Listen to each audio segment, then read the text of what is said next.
Hello students, you are most welcome in IIT JEE classes. I myself DK Jha, chemistry faculty. You are most welcome on my channel Chemistry Funda. आज मैं previous year question के lecture number 3 पे discussion करने जा रहा हूँ कुछ important question का। पहला क्वेश्चन हमारे स्क्रीन पे है कि 5 moles of Ab2 weight 125 into 10 to the power minus 3 kg and 10 moles of A2B2 weight 300 into 10 to the power minus 3 kg. Find the molar mass of A and B. मतलब Ma और Mb का molar mass निकालना है। ये question JEE में 2019 में आया हुआ है 2019 में। बहुत ही सिंपल क्वेश्चन है। सबसे पहले डेटा नोट कर लो कि AB2 आपके पास है 5 मोल, ये 5 मोल है। अच्छा, और AB2 का जो वेट दिया हुआ है, AB2 का जो वेट दिया हुआ है, weight of AB2 it will be equal to 125 into 10 to the power minus 3 kg.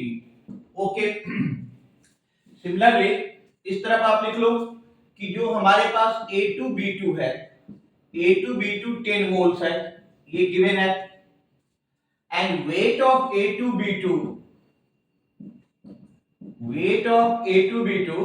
ये गिवन है हमारे पास 300 into 10 to the power minus 3 kg, ये भी गिवन है। आप लोग जैसे जानते हैं ये फॉर्मूला होता है कि number of mole equal to given mass upon molar mass, यहां से बता दो, hence molar mass equal to क्या हो जाएगा? Hence molar mass equal to given mass upon number of mole. ठीक है, हमने यहां तक लिख दिया कि given mass upon number of mole. अब हम एक एक करके निकालते हैं कि मोलर मास जो AB2 का होगा, molar mass Ma, molar mass of AB2 equal to given mass कितना है? 125 into 10 to the power minus 3 kg।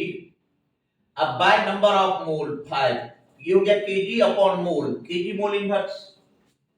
ठीक है, इसको आप यदि कैलकुलेट कर लोगे तो ये आ जाएगा 25 into 10 to the power minus 3 kg mole inverse. ठीक है, सिमिलरली आप क्या करो कि मोलर मास ऑफ A2B2 आप निकाल लीजिए। A2B2 कितना हो जाएगा?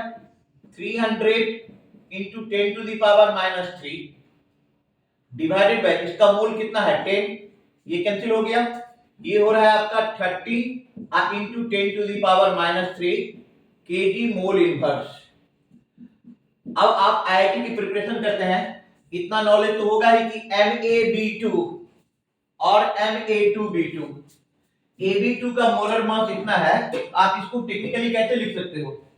इसको आप लिखोगे, मैं इस साइड में लिख रहा हूं, यदि आपके स्क्रीन तक आ रहा हो तो आप इसको लिख सकते हो कि A plus 2B equal to 25 into 10 to the power minus 3। Similarly आप लिख सकते हैं कि सेकेंड इक्वेशन से 2A plus 2B equal to 30 into 10 to the power minus 3। अब इस दोनों इक्वेशन को सॉल्व करके हम A और B का वैल्यू आसानी से निकाल सकते हैं। इस दोनों सेकंड माइनस फर्स्ट कर दो, यदि इसको आप फर्स्ट मान रहे हो, इसको सेकंड मान रहे हो, तो सेकंड माइनस फर्स्ट कितना हो जाएगा? 2b कट गया तो ये हो गया A equal to 5 into 10 to the power minus 3। A equal to 5 into 10 to the power minus 3, 5 into 10 to the power minus 3 A equal to आ जाएगा, और B equal to molar mass of A हो गया 5 into 10 to the power minus 3, और B का कैसे निकालेंगे? किसी एक में डेटा में डाल दो, तो 5 into 10 to the power minus 3 plus two B equal to 25 into 10 to the power minus 3। मैंने फर्स्ट में पुट कर दिया, तो 2b equal to 20 into 10 to the power minus 3, hence b equal to 10 into 10 to the power minus 3। तो इससे हमें molar mass of A और B का पता चल गया। तो दोस्तों ये क्वेश्चन क्या था कि 5 मोल्स ऑफ Ab2 का 5 मोल है, जिसका वेट कितना गिवन था 125 into 10 to the power minus 3 kg, and 10 moles of A2B2 जिसका वेट था 300 into 10 power minus 3 kg। Find the molar mass of A का मोलर मास निकालना है एंड B का मोलर मास निकालना है। हमने कुछ नहीं किया, Ab2 गिवन था 5 मोल और इसका वेट गिवन था। As you know that number of moles equal to given mass by molar mass, hence molar mass equal to what? Given mass by number of mole।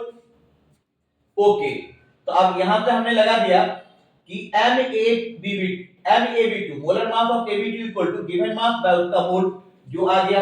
फिर सिमिलरली A2B2 के लिए लगाया और फिर आप ये दो इक्वेशन है उसको सॉल्व करके ये आपका हो गया A का वैल्यू और ये हो गया आपका B का वैल्यू। नोट करो इसे आप।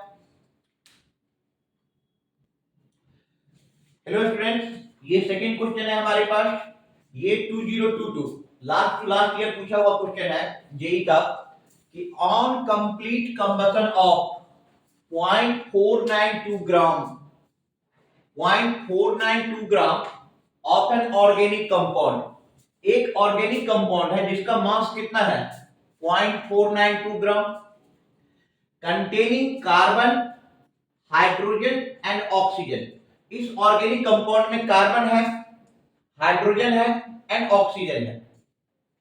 ठीक है, कंबशन के बाद आफ्टर कंबशन ये कंपाउंड दे रहा है 0.7938 gram of carbon dioxide and 0.4428 gram of water was produced. तो आपको निकालना है कि find the percentage composition of oxygen, find the percentage composition of oxygen, oxygen कितना परसेंट यहां पे निकलेगा। तो दोस्तों जैसे कि आपको पता है कि इस टाइप के क्वेश्चन को करने के लिए हम क्या करेंगे कि पहले परसेंटेज ऑफ कार्बन निकाल लेंगे, फिर परसेंटेज ऑफ हाइड्रोजन निकाल लेंगे और दोनों को परसेंटेज को ऐड कर देंगे और टोटल परसेंटेज क्या होगा कंपाउंड का 100 में से दोनों को परसेंटेज को, कार्बन के परसेंटेज को और हाइड्रोजन के परसेंटेज को माइनस कर देंगे। उसके बाद जो नेट आएगा वो ऑक्सीजन का परसेंटेज होगा। अब फॉर्मूला लगाओ, percentage of carbon equal to 12/44 into mass of CO2 divided by mass of organic compound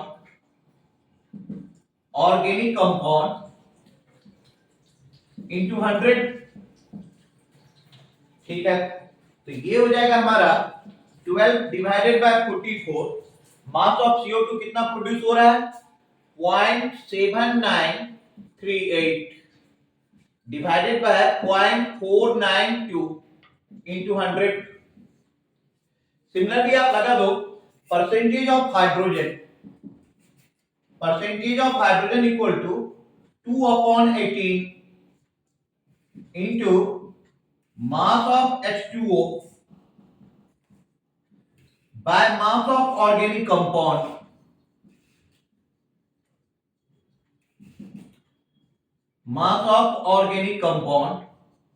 into 100। तो ये हो जाएगा हमारा 2 डिवाइडेड बाय 18 into H2O कितना प्रोड्यूस हो रहा है 0.4428 डिवाइडेड बाय 0.492 into 100। तो सबसे पहले यहां पे ये जान लो कि जब ऑर्गेनिक कंपाउंड को कंप्लीटली कंबस्ट कर रहे हैं तो कार्बन डाइऑक्साइड और वाटर निकल रहा है। कार्बन डाइऑक्साइड का मास गिवन है, वाटर का मास गिवन है, तो परसेंटेज ऑफ कार्बन का फार्मूला आप लोगों को पता है कि 12/44 into mass of CO2 produced by mass of organic compound into 100। percentage of hydrogen equal to 2/18 into mass of H2O produced by mass of organic compound into 100। फिर हमने value put कर दिया, और वैल्यू पुट करने के बाद जो हमारा इसको कैलकुलेट करके आएगा वो इसका आंसर हो जाएगा। तो रुको मैं 1 मिनट कैलकुलेट कर लेता हूं, इसका कैलकुलेशन कितना आ जाएगा। ये आ रहा है 44% और ये आ रहा है आपको कैलकुलेट करके 10%। 44% और 10%, ठीक है, हमने कैलकुलेट कर दिया। Hence percentage of oxygen equal to 100 minus 44 plus 10, तो ये हो जाएगा आपका 100 माइनस 54, दैट मीन्स 46%। जो हाइड्रोजन ऑक्सीजन यहाँ पे प्रोड्यूस हो रहा है वो 46% प्रोड्यूस हो रहा है। तो हमारे ख्याल से आपको समझ में आ गया होगा। ये 222 का क्वेश्चन था, नोट करें आप इसे।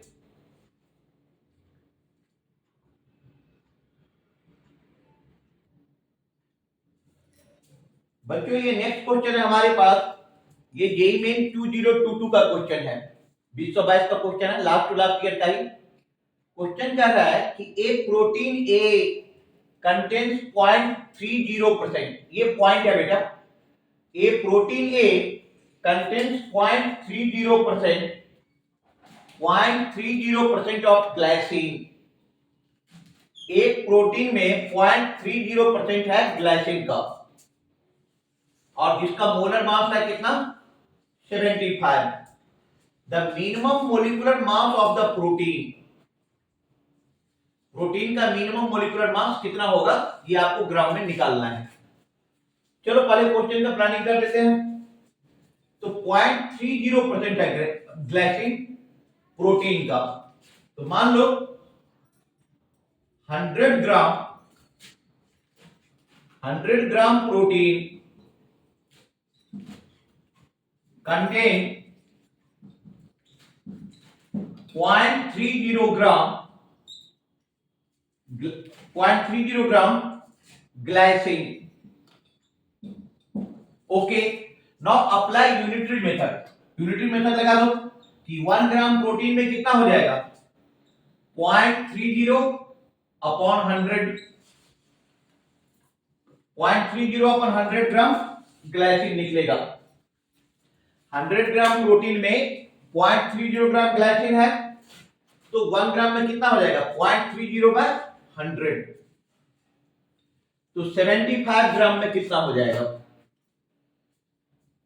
तो 75 पे ले लो, अच्छा ये जो प्रोटीन, ठीक है, तो 75 में आपका आ जाएगा 75 gram of protein contents 0.30 by 100 into 75।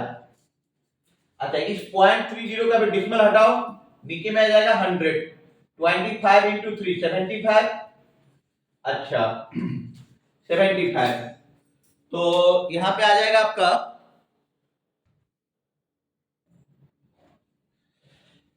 बेटा इस क्वेश्चन को बेटर होगा कि हम इसको ऐसे कर लें कि 0.30 ग्राम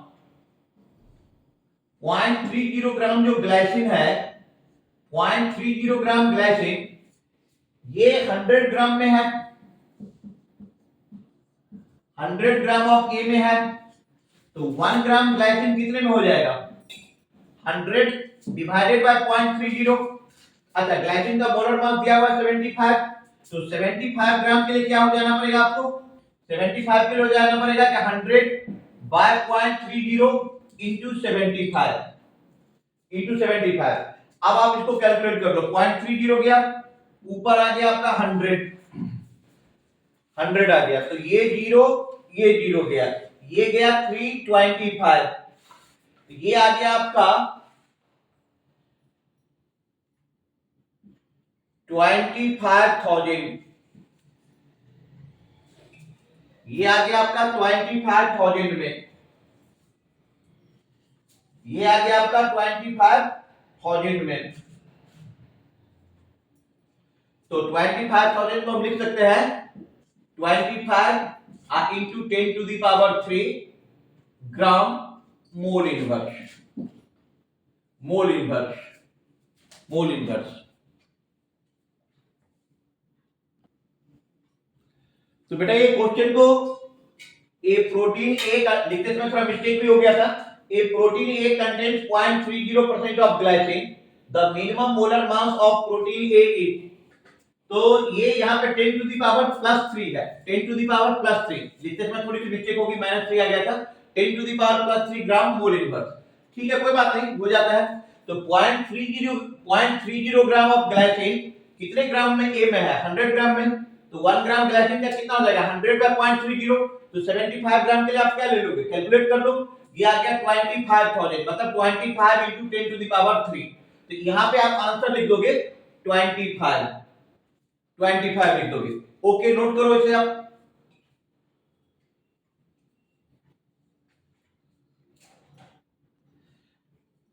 ठीक है बच्चों, नेक्स्ट क्वेश्चन है हमारे पास 2022 का 2022 का।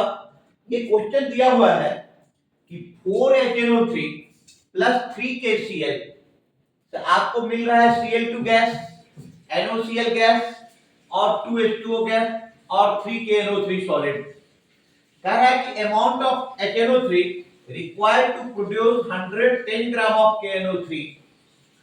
HNO3 कितना अमाउंट में चाहिए कि जो KNO3 को 3 मोल प्रोड्यूस कर सके, 3 मोल प्रोड्यूस कर सके।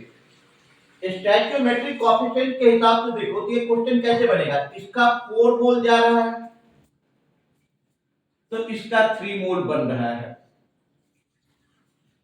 अच्छा, सबसे पहले HNO3 का मोलर मास निकाल लो, तो HNO3 का हो जाएगा हाइड्रोजन 14863, यदि ग्राम में हम देखेंगे तो 4 into 63 ग्राम है HNO3, इसको आप मल्टीप्लाई कर लो, ये हो जाएगा 252 ग्राम, 252 ग्राम HNO3।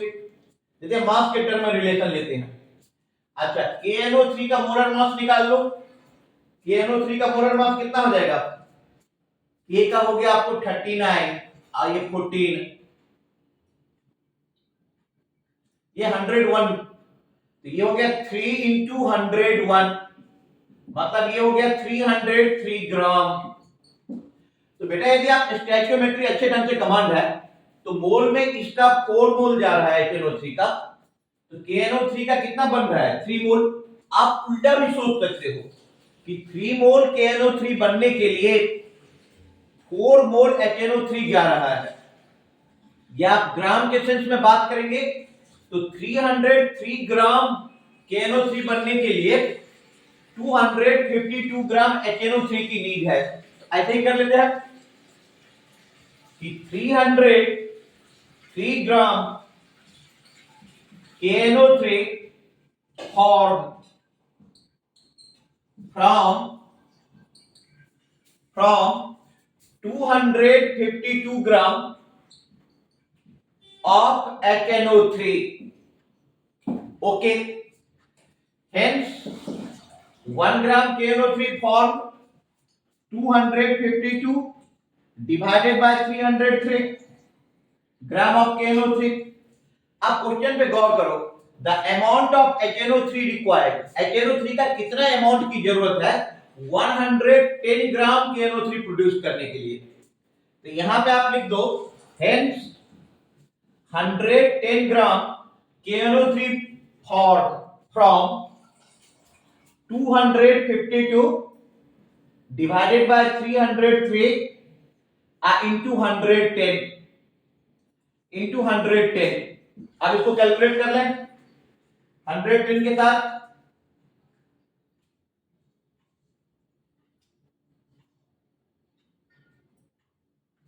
कैलकुलेट करके देखो कितना आ रहा है।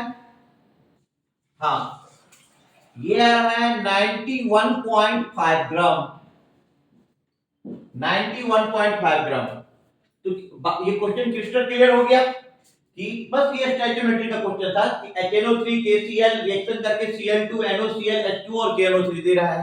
स्टैच्यूमेट्री कोएफिशिएंट गिवन था, HNO3 4 मोल जा रहा है तो KNO3 3 मोल बन रहा है ना।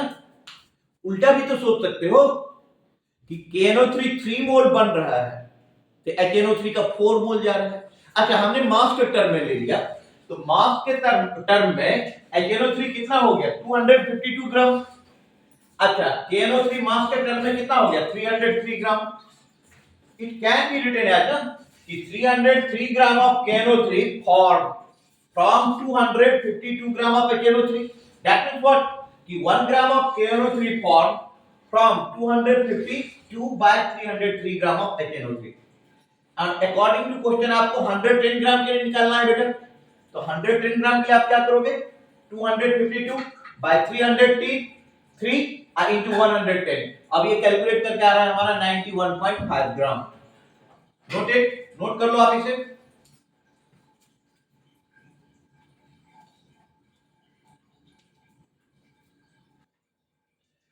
हेलो बच्चों, अब हमारे पास नेक्स्ट क्वेश्चन है 2021 का कि बेंजोइक एसिड Br2 से रिएक्शन करके इन प्रेजेंस ऑफ FeBr3 ये दे रहा है मेटा ब्रोमो बेंजोइक एसिड। ठीक है, हमारा अभी ऑर्गेनिक केमिस्ट्री का मैकेनिज्म बताने का कोई मकसद नहीं है, प्लस HBr। अब क्वेश्चन में क्या कह रहा है कि 6.1 ग्राम ऑफ बेंजोइक एसिड, ये 6.1 ग्राम दिया हुआ है, is used to get 7.8 gram of Meta bromo benzoic acid. मतलब बेंजोइक एसिड का 6.1 ग्राम जा रहा है, तो मेटा ब्रोमो बेंजोइक एसिड का 7.8 ग्राम मिल रहा है। तो परसेंटेज यील्ड या परसेंटेज एफिशिएंसी कितना है ये हमें निकालना है प्रोडक्ट का। क्वेश्चन पेपर में आपके पास दे रखा है कार्बन का एटॉमिक मास 12, हाइड्रोजन का 1, as you already know that. Oxygen का एटॉमिक मास 16 दे रखा है और ब्रोमीन का 80 दे रखा है। ठीक है, दे रखा है, कोई बात नहीं। सबसे पहले आप लोग क्या करो कि बेंजोइक एसिड का मॉलिक्यूलर मास निकाल लो। तो बेंजोइक एसिड का मॉलिक्यूलर मास हो जाएगा C6H5COOH, ये हो जाएगा 122 ग्राम। फिर आप निकाल लो बेंजोइक एसिड के बाद आप निकाल लो मेटा ब्रोमो बेंजोइक एसिड का, ये हो जाएगा 201 ग्राम। 201 ग्राम हमने मास निकाल लिया और स्टैच्योमेट्री के हिसाब से इसका 1 मोल जा रहा है बेंजोइक एसिड का, तो मेटा ब्रोमो बेंजोइक एसिड भी 1 मोल ही बन रहा है। ठीक है, तो अब हम सिंपल मास के मेथड से लगा दें कि 122 ग्राम बेंजोइक एसिड मतलब C6H5COOH gives 201 gram meta bromo benzoic acid. Meta bromo benzoic acid, meta bromo benzoic acid. ठीक है, कोई बात नहीं। तो इसके 1 ग्राम बेंजोइक एसिड पे ये कितना हो जाएगा 201 by 122 gram meta bromo benzoic acid बनेगा। अब क्वेश्चन पेपर में बेंजोइक एसिड गिवन है 6.1 ग्राम, आप ले लो 6.1 ग्राम। 6.1 ग्राम पे कितना बन जाएगा 6.1 ग्राम पे बन जाएगा 201 डिवाइडेड बाय 122 इंटू 6.1।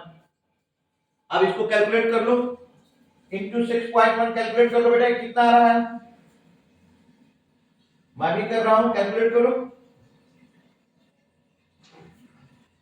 ये कैलकुलेट करके आ रहा है 10.05 ग्राम।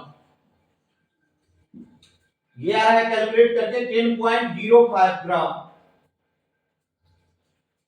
10.05 ग्राम। अब तुम ऐसे मतलब समझ लो ना कि 122 ग्राम बेंजोइक एसिड से 201 ग्राम मेटा ब्रोमो मिला, तो 1 ग्राम पे कितना मिलेगा 201 by 122, तो 6.1 पे कैलकुलेट करके आ रहा है 10.05 ग्राम। इतना मिलना चाहिए और इतना ही मिला। मिला कितना 7.8। अब हमें परसेंटेज यील्ड निकालना है। परसेंटेज यील्ड क्या होता है, मैं यहाँ पे ऊपर में सॉल्व कर रहा हूं, जरा देखना। परसेंटेज जो हम निकालेंगे ये हो जाएगा एक्चुअल अपॉन थ्योरेटिकल, जो हम एक्सपेक्ट कर रहे थे थ्योरेटिकल, इनटू 100। एक्चुअल कितना है हमारे पास 7.8 डिवाइडेड बाय 10.05 इनटू 100। अब इसको आप कैलकुलेट कर लो। तो कैलकुलेट करके आप लोग कैलकुलेटर का यूज मत करना, आप लोग हाथ से ही कैलकुलेट करो। और ये कैलकुलेट करके आ जाएगा 77.6%। 77.6%। तो इसका जो एक्चुअल यील्ड है, इसका जो एक्चुअल परसेंटेज है, दैट इज 77.6%। नोट करो आप इसे, नोट कर लो। ठीक है बच्चों, तो आज हमने ये 5 क्वेश्चन करा दिया मोल कॉन्सेप्ट से। अगले लेक्चर में इससे आगे हम अगले लेक्चर में जारी करेंगे। Thank you.